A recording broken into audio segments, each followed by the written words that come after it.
வழிபாட்டு தலங்களை கட்டி இருக்கிறார்கள். ஊருக்குள்ள திரும்புற பக்கம் பூரா கோவில் இருக்கிறது, முச்சந்தியில் இருக்கிறது. முதல் நாள் பார்த்தா ஆலமரம், மறுநாள் பார்த்தா ஆலங்கோயில். முதல் நாள் பார்த்தா மயில் கல்லு, மறுநாள் பார்த்தா மயில் அழகர். மாறி போகுது டக்கு டக்குன்னு.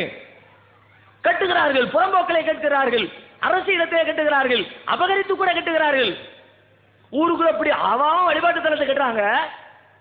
முஸ்லீம்களுடைய வழிபாட்டு தலத்தை கட்டணும்னா சட்டம் சொல்கிறது எப்படியா, ஒரு பள்ளியாசலை கட்டுறாருன்னா அந்த இடத்துல 6 மாசத்துக்கு ஒரு அறிவிப்பு பலகையை தொங்க விடணும். நாங்க இங்க ஒரு பள்ளியாசை கட்ட போறோங்க, யாருக்காவது அப்ஜெக்ஷன் இருந்தா சொல்லுங்க. உருப்பிட்ட மாதிரி தான் நாங்க கட்டின மாதிரி தான். எவன் சொல்ல போற போக மொட்டை பெட்டிஷன் போட்டு போறது 1000 பேர் இருக்கிறான். எங்களுக்கு இடையூறா இருக்குங்க, அதெல்லாம் முடியாதுங்க, அதான் பயங்கர சத்தம். என்ன சத்தம் வருது?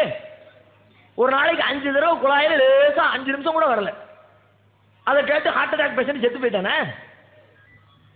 ஒண்ணுமே இல்லை, கட்ட அனுமதிப்பார்களா? 6 மாத காலம் அறிவிப்பு பலகை தொங்கவிட வேண்டும், எந்த எதிர்ப்பும் இல்லை என்று சொன்னால் அதற்கு பிறகு பெர்மிஷனுக்கு அப்ளை பண்ணி அவர்கள் கட்ட வேண்டும். எங்க கட்டணுமா? முச்சந்திலையா, நத்தம் புறம்போக்கலையா, அரசாங்க நிலத்திலையா, அடுத்த ஏரியாவிலையா? முஸ்லிம்களுக்கு சொந்தமான, அவர்கள் காசு கொடுத்து வாங்கி அவர்கள் பெயரிலே பத்திரம் போடப்பட்டிருக்கிற அந்த இடத்தில் அவர்களின் சொந்த பணத்தில் பள்ளி கட்டுவதற்கு 1008 கெடுபிடிகள்.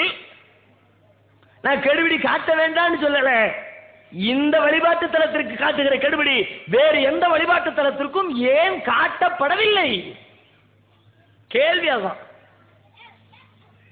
மற்ற எங்கேயாவது காட்டுவீங்களா? ஒரு பள்ளியாசல வழக்கு வருதுங்க, எல்லா கோவில் எல்லா இடத்துலயும் வழக்கு வருகிறது. 2 சமூகத்துக்கு மத்தியில் இது எனக்கு உள்ளது உனக்கு உள்ளது அடிச்சுக்குவாங்க. யார் நிர்வாகம் பண்றதுங்கிறதுல சிக்கல் வரும். மற்ற வழிபாட்டு தலத்துக்கெல்லாம் சிக்கல் வந்தா எப்படி? சிக்கல் வந்தா கோர்ட்டு போ, கேச போடு, வழக்கு நடத்துவோம். வழக்கு முடிஞ்சதுக்கு பிறகு யாருக்குரியது அவங்க கையில கொடுத்துருவோம்பா. இப்படி வழக்கு நடக்கிறது. முஸ்லீம்களுடைய வழிபாட்டு தலத்தில் சிக்கல் வந்துச்சுன்னா என்ன செய்வாரு தெரியுமா? பிரச்சனையா, உங்களுக்கு எங்களுக்கு சண்டையா, நேர ஆர்டி வருவார், தாசில்தார் வருவார், கலெக்டர் வருவார். ஐயோ பிரச்சனையா இருக்குதுங்க, அது சட்டம் ஒழுங்கு பாதுகாக்கணுங்க, அதனால நீங்களும் உள்ள போகாதீங்க, அவங்களும் உள்ள போக வேண்டாம், 2 பேருக்கும் பொதுவா நானே பூட்டை போட்டு சீலை வச்சிருவீங்க அப்படின்னு சீலை வச்சிருவார்.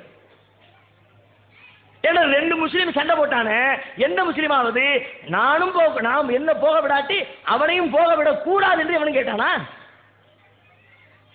அவனும் போகட்டு நானும் போறேன், வழக்கு நடத்துவோம், சீக்கிரம் வழக்கு நடத்தி தீர்ப்ப சொல்லு, யாருக்குரியதோ அவங்க கையில இருக்கட்டும். இப்படித்தான் முஸ்லீம்கள் கேட்கிறார்கள். ஆனா முஸ்லீம்களுடைய பள்ளிவாசலை சீல் வைக்கிறீங்களே. தில்லை அம்பல நடராசர் சிதம்பரம் கோயில் இருக்குல்ல, பஞ்சாயத்து எத்தனை வருஷமா ஓடுது? அருமுகசாமி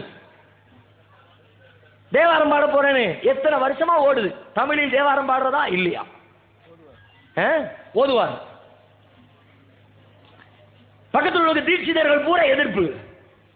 நான் கேட்கிறேன், இத்தனை வருஷம் சண்டை நடக்கிறத எந்த ஆர்டிஓவுக்காவது, எந்த தாசில்தாருக்காவது, எந்த கலெக்டருக்காவது தைரியம் இருக்கிறதா, தில் இருக்கிறதா, துணிச்சல் இருக்கிறதா? தில்லை அம்பல கோவில, தில்லை நடராசர் கோயிலை இழுத்து மூடி சீல் வச்சியா நீ?